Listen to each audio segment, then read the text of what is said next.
You know what we should do right now? Talk to Brian Logan? Cougar Camp All Access. We are getting you ready for the BYU football season with insider access to fall camp.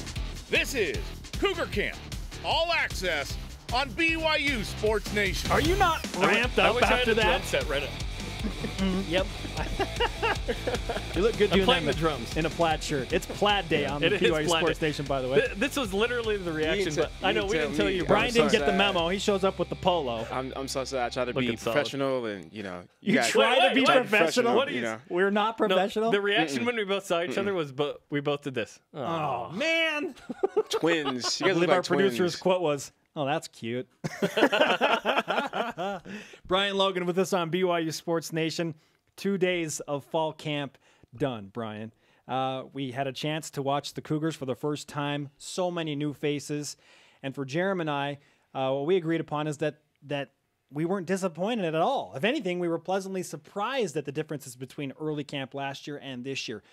Why are you so high on BYU football after 2 days?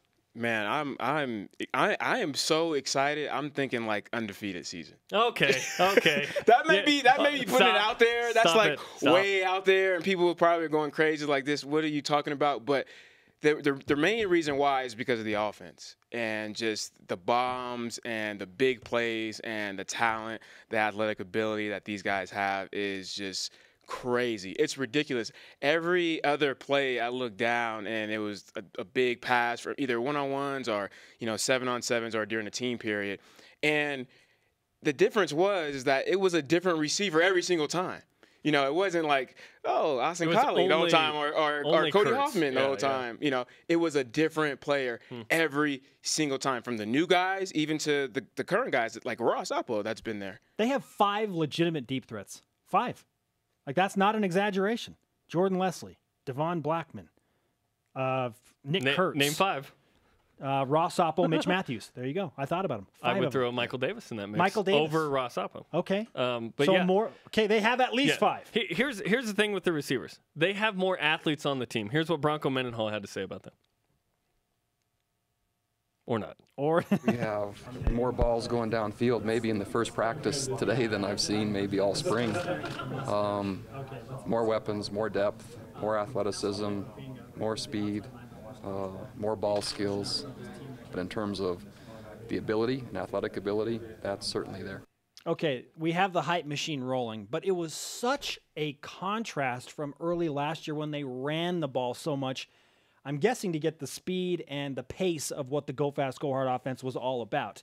But they were throwing the ball all over the place. Taysom Hill, Christian Stewart was like a man among boys with his long ball He looks ability. really good. Stewart surprised me maybe more than anyone. You want a good backup quarterback, and wow. He's a lot better than what people think. I mean, I don't know that we know what to think. I trained with him when I was going to the CFL, and he very athletic kid. I mean, I remember him and Andrew Rich playing basketball one-on-one and dunking, and he is really athletic. I just think he's in a situation where, the opportunity isn't there, obviously.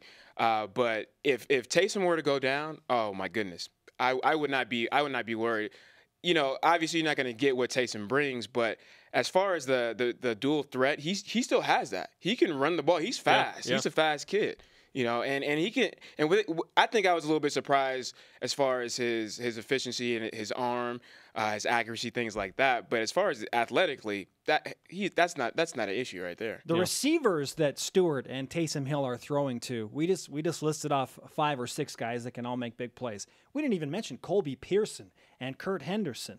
Okay, Colby Pearson's like, who's that kid? He made 2 unbelievable catches the first few days of practice that got some more resounding responses from his teammates. And I just thought, wow, okay, well, where does he fit into this? Because they've got this mile-long list of guys that are deep threats that are good players. Yeah, I think it's really going to be one of those situations where you look back at the end of the year and you see 10 guys with crazy stats, right? With these, well, I would say decent amount of stats. Maybe not everybody obviously won't have 2,000 plus yards, but I think the attempts are going to be low, like the catches, so maybe like 30, 40 catches, but I think the yards are going to be there, and it's going to be pretty evenly spread out amongst 10 guys. And I don't think there's going to be one guy that's really going to be able to jump away unless it's like a Devon Blackman where, you know, he has 30 catches for like 1,000 yards just because each catch is 50+ yards. Yeah, you know, the crazy. big play guy. But that's the vision. That's what I see. You know, it's almost, I feel bad. It's a good thing to have, but I feel bad for Coach Holliday. How do you get all these guys on the field? Man, do you flip a coin? You know, what do you do? Whoever has the best highest GPA gets a play. Let's not do that one. He did say, Coach Holliday did say this offense needs 6 to 8 guys that can all play. I mean, so the intention is to rotate a ton of them in, and they have that. I feel like they have 10 guys that can play wide receiver and play it effectively. You won't play 10 guys, you know, evenly. That probably won't happen. He'll lean on a couple of guys. Yeah. In my opinion, which so far, and let's remember, whatever we saw, pull back the reins. Yeah, you got to pull it back. First 2 days, pull it back just a little bit. I'm just as excited as you guys. But to me, the guys that really stick out right now, Mitch Matthews is the leader of the group to me, the leading returning guy. Nick Kurtz, having been here since January, looks fantastic. He catches looks so the ball good. at the highest point, and I love it. Smooth, just easy. Yeah. And then, of course, Devon Blackman and Jordan Leslie look really good. Those 4 guys stick out to me. Ross Oppo, you know, he's got to prove that he's ready to make the leap beyond like 14 catches from last year. Granted, you know, injuries and whatnot, but those 4 guys I think will carry the load. You talked about 10, but I think those 4 are the main guys. Well, see, with this offense, you got to have to break it down a little bit. You got to have groups, right? You got to have group 1 and you have to have group 2. Now, group 1, there are probably going to be 4 to 6 guys, right? And you're going to have the guys that are starters, and then you're going to, you know, have guys that rotate in. I mean, you could basically consider them starters. If you're in a group 1, you're considered a starter. Starter is just who was out there on the first play. That's doesn't what it even is, matter yeah. that much. It really doesn't. We didn't even mention the slot. How about Keanu Nelson, the Stanford transfer, and What do they Trey do with Dye? Trey Dye? Yeah. Like they're or the tight ends, an inside receiver, Taryn Houck, Devin Mahina. Like we haven't seen jack squat from those guys for the first 2 days. interesting. That's a concern, or is it? Is it all? Is it a wide Based receiver? on what we saw, it's not. No deal. But yeah, there you go. Nice. I do think you need some tight end presence, even if that's 30 catches like Connie Akuafriel. At times, you need him to catch a ball against Nevada, against Washington State 2 years ago. Had 2 catches. You need guys on the inside, big guys on third down sometimes. BYU Sports Nation is approaching its year anniversary. We launched on September 2nd, so we didn't have the microphone to be able to break down fall camp the way that we're doing it this year. This is unique. This is something that you can get every day on BYU TV and on BYU Radio during our simulcast. The reason I bring that up is I want to know what we would have said last year to compare, because my impressions of fall camp last year were, wow, this is different. You know, they look a little bit out of sync. They're running the ball a lot, which is the most boring thing ever in fall camp. In fall camp, because you can't tackle, you can't, you just touch. It's like, you know, the running back keeps going. You're like, hey, dude, you're like, I got you, man. You're way back here. You got a point, like the Coach Mendenhall. See my foot is, Coach. Like he bring the ball back right here. He's down right here. But no, I mean that's exactly right. And I think, you know, this looks like when I came on board in 2009, the Coach and I offense, where you have Max Hall, Dennis Pitta, you know, you have Harvey in the background, in the backfield, and the defense is just running around with their head spinning. And you're like, how in the world am I going to stop these guys? And you just know, as a defense, you just knew you were getting dominated. you just knew. You know, you put your hands up and you're like, well, you know, this is BYU football. This is tradition, spirit. This is how it works. And that's what it reminds me of. But the thing is this. We know how great this defense is. And you know, you look at the past couple of years since Coach Mendenhall and Independence and, you know, finishing top 25. And so if you have a offense that is doing this to a potentially top 25 defense and maybe arguably. Okay, thank you. We got your back. Appreciate that. Yeah. One of the best secondaries. I mean, and they're burning, toasting these DBs in these corners. What do you think is going to happen when the secondary and this defense goes and plays a mediocre team? They're going to dominate them. They're just making them better. Read Connecticut. Yeah. 17 plus. Yes. I'm calling it out right now. Okay, let's talk about the other major headline. Jeremy and I talked at length about this, the running back situation with Jamal Williams missing the UConn game, announcing his own suspension, surprising the coaching staff. They were not anticipating that news would come out. Algie Brown also out. Most of fall camp is what they're anticipating. So now all of a sudden the running back position is something that BYU is kind of scrambling around. What was your reaction, first of all, to Jamaal, and what does it mean for BYU in the opener? I was shocked when I heard it, just because I would have thought the coaching staff would have said, hey, you guys can't talk about this, and let us take care of it, and you just worry about playing football. And so I thought they would have a little bit more, I don't want to say babysitting, but I guess that's the right word when it comes to discipline actions. But the fact that he said it, I think it's good, because he's taking responsibility. I think that's a sign of maturity. You kind of hear it in his voice, how he's stressed, and it's definitely unfortunate. He's mad about it, but he also understands that I made my bed, I have to lie in it, and I'll do whatever I have to do to get back. So he's not dodging that, which I really appreciate. Jeremy mentioned he could be bitter. He could feel like it's Jamaal against the world. You know what? Yeah. I want to leave BYU and go somewhere else and do whatever. That at all. He didn't. He doesn't. Yeah, he has a good attitude. And so now the question becomes, how does BYU handle the running back situation with guys like Lasike, Hine, who are getting the carries with the ones, Nate Carter in there, Trey Dye. I guess A.J. Moore's not on the team. I didn't notice him over the weekend. But I'm not worried at all about Connecticut with BYU's running back situation. I think they've got good guys. What do you think? No, they're fine. I mean, you even at Taysom, pulling the ball down and starting running. I mean, they're good. I think Algie Brown will probably be the starter. Well, the word is that he's hurt and may be out all of fall camp. So with Connecticut, who knows? You still think Algie's going to start? I don't know about that information. I think it's more of a different situation of why he's out right now.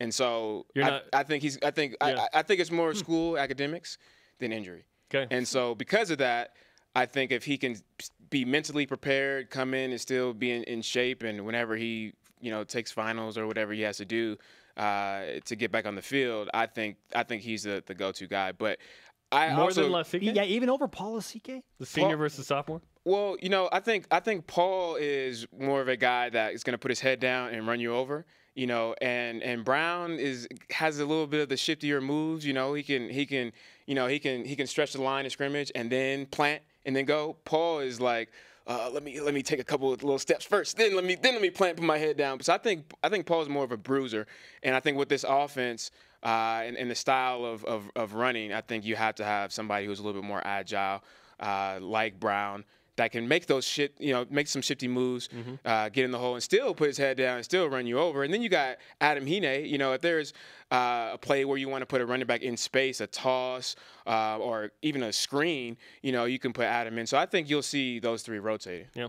What are you watching for specifically early this week with BYU football practice? After 2 days, now you've got a little bit of a taste. What are you looking for? Well, now the first thing we talked about was potential, right? And the potential is just out of this world, like out of this galaxy, like different, out of the Milky Way, whatever. Guardians of the Galaxy. And now the thing is going to be interesting is now everybody has pads on today, right? Shells. I think it's today, right? Acclimation period, which is helmet and shoulder pads. Now it's a little bit different, because now DBs can have something to jam you with, when they're pressing. So let's see if these receivers can get off the line. Yeah, so line of scrimmage. Trent Trammell can be like, yeah, I dare you to run by me now, Nick Kurtz. Right, exactly. Now I have something to grab now. And then it's always a struggle. It's always different when you don't have pads on. When you have pads on, right? Now the ball's coming out differently for quarterbacks. Receivers have to catch it, differently. And then you got to think of the offense and defensive line. Now it's the other way around. The defensive line has something to hold and grab and, can do a little bit more technique. So I think there's going to be a little bit more pressure on Taysom and the quarterbacks. They're not going to have those clear passing lanes. So then it gets a little bit spicy. Things spice up a little bit with the pads. So, anybody can be an all-star, with no helmet on and no pads on. But you put the pads on, that's where it counts. That's where it matters, man. Can you do this with pads on? That's the difference. That's why we temper the expectation and hype a little bit, because it's like, hey, they're running around with just shorts and T-shirt, No gear on. Yeah. You're like 5 pounds lighter. Yeah. It's flag football minus the flags. Running 4-3s instead of 4-4s, Watching the secondary, because that's what you specialize in, Brian. You've mentioned you're watching potential and what all these guys can do with pads. What about the secondary specifically will you be watching for? I think the assignments and them how fast can they learn the defense, right? You have a guy like Harvey Jackson in the secondary that was definitely had his head spinning. Yeah.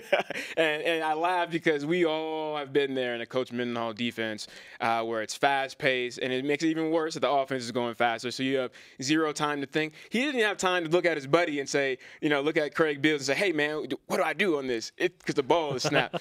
And so I think the talent is there, especially after working out with these guys. That's not the issue. The issue right now is how fast can they pick up the defense? How many plays can they get under their belt? Because in fall camp, if you can get this first week down, oh my goodness, you are good to go. But if you don't get it until the light bulb doesn't come on until week 3 or 4, you're probably not going to be playing. Yeah, okay. That's trouble. That Cougar would be Camp trouble. All Access underway. Brian Logan, great to have you on set, man. Hey, I'm happy to be here. This is kind of This is the first time we've done this. This is fun You though. up here with with having us. all 3 of us here. Yeah. I think all 3 of us should be together every day. Oh, and by the That's, way, you're welcome for the Twitter followers that BYU Sports Nation so graciously awarded you after we brought thanks. up You had the a monster situation. weekend, Thank man. you, thank It you. was great. I- I don't know who had a better weekend. You or Ziggy, who met Wayne Rooney and Cristiano Ronaldo. Soccer stars I of would the say world. I would say Ziggy because he grew up playing real football, right? So seeing those stars. Okay. Yeah, that was pretty cool. Michigan Stadium, they hosted what was it, Manchester United and Real Madrid. Follow him at Brian Logan 7. Yes, more followers so I Follow can at beat Jerem Jordan 2. No, scratch that last part. Twitter mutiny. Follow everyone. After all we've said about Jamal Williams, we hear from the man himself. More Cougar Camp All Access next as we go 2-on-1 with J Swag Daddy Jamal Williams. This is BYU Sports Nation on BYU Radio, simulcast on BYU TV. Be Logan, man.